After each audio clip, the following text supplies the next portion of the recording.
Are you interested in learning how to grind smarter in 2023? Well, understanding your stats and how they affect your grind is detrimental to your progression. Let me show you how to min-max your gear, analyze and designate the proper grind zone, optimize your crystal presets, skill add-ons, buff rotations, and light stones, thus maximizing your profit and progression. By the time you get done watching this video, you'll be able to grind like a boss. Objective 1. Understanding monster zone AP caps and accuracy soft caps. Monster AP caps diminish your damage after you reach a certain amount of total AP, which includes your AP plus your AP against monsters. For example, in Sakraya lower, once you reach 490 AP, then you basically get a little nerf where you only get to use 70% of your total AP, which is still fine. At a 70% cap, you're still getting a lot of damage. But for example, here we have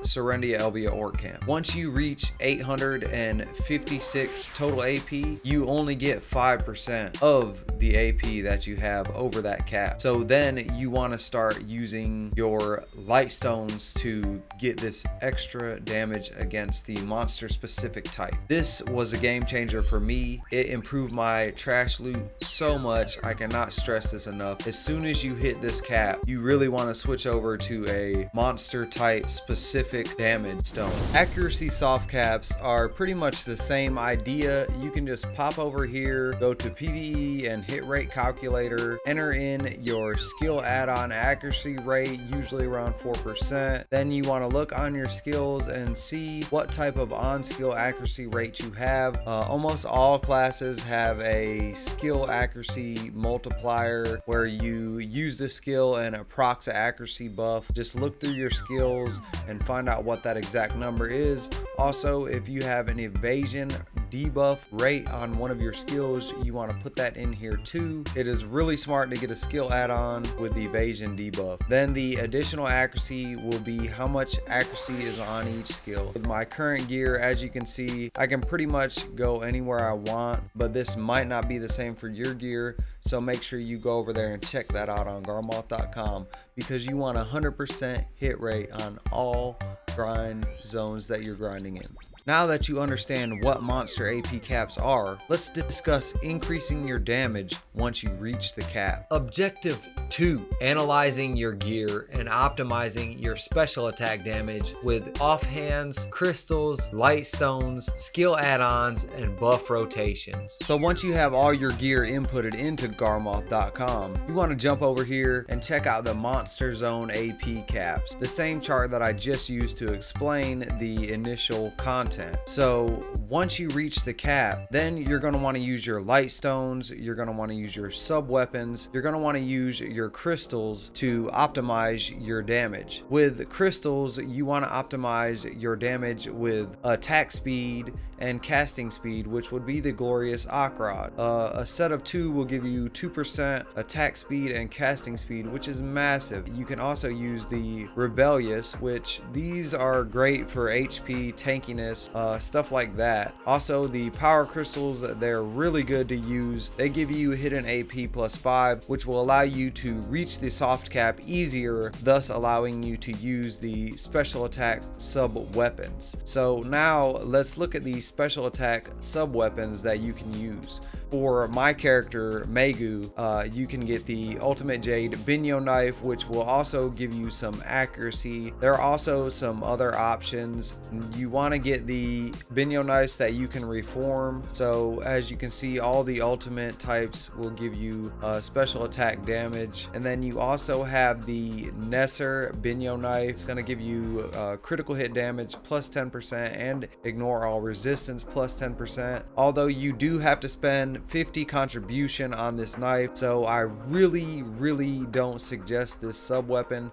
You can try it if you want, but the pen form of your accuracy weapon is just going to be better overall because it's all special attack damage. That includes down attack, air attack, back attack, critical hit damage. When it comes to light stones, you want to get the monster specific type of damage. So my light stone set right now, I'm rocking the demi-human damage. It's going to give me 20 extra demi-human damage, and then you can also get the Sylvian damage here. I'm not 100% sure if there's a light stone set for animal type damage, but if there's not, they really should add that to the game, since you have Hex Sanctuary is animal type and Sakraya lower is animal type.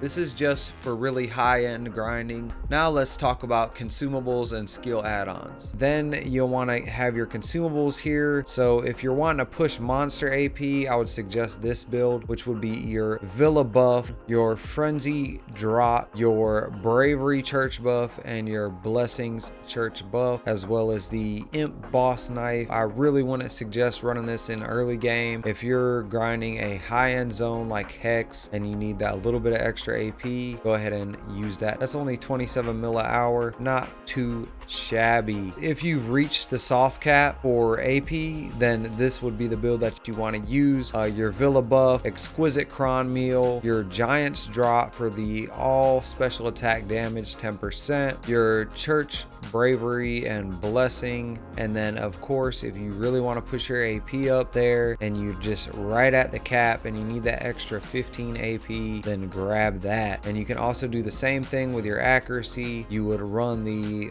Frenzy drop, and then you would just run the Furniture buff. That's all accuracy plus 20. So that's a rundown of the consumables. It's pretty standard. You're not going to add too much unless you're running like Hex Sanctuary. Then you could add in a Perfume of Courage. If you just really want to min-max and get that extra special attack damage, then you could run the Elixir of Deep Seas. The next big thing is going to be your add-ons. You can go in here and set your add-ons up before you set them up in game. That way, if you don't have a Book of the Old Moon, then you can have everything set where you want it. You want to make sure you're running your T3 add-ons with extra monster AP. This is huge. Then you would want to run either critical hit damage if you have lots of critical hit on your skills, or critical rate damage if you don't have a lot of critical hit on your skills and you need that crit rate. You also want to get in your accuracy buff, your evasion debuff, your attack speed, casting speed, and then throw some of that nice all DP debuff in there as well. Objective 3, picking a profitable grind zone and running tests. Now that you understand everything there is to know about grinding in BDO, the next thing you need to do is find a place to grind. So you can go over here to the global grind and it'll show you the